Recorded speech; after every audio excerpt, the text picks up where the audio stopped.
Rangpur state fast courier service থেকে ১৬,০০০ piece মাদক tablet tapentadol উদ্ধার করেছে মাদকদ্রব্য নিয়ন্ত্রণ অধিদপ্তর।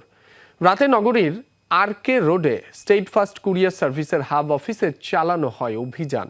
কুমিল্লা থেকে কুরিয়ারে আসা ১৬ পিস ট্যাপেন্ডাডল উদ্ধার করা হয়। এ সময় দুজনকে আটক করা হয়। মাদকদ্রব্য নিয়ন্ত্রণ অধিদপ্তর জানায়, আটককৃতরা দীর্ঘদিন ধরে এই উপায় ব্যবহার করে মাদকজাত দ্রব্য রংপুরে আনছে। দাম কম হওয়ায় দক্ষিণাঞ্চল থেকে রংপুরে চালান হচ্ছে এ ব্যথানাশক মাদক। এ ঘটনায় মামলা দায়েরের প্রস্তুতি চলছে বলেও জানিয়েছে মাদকদ্রব্য নিয়ন্ত্রণ অধিদপ্তর।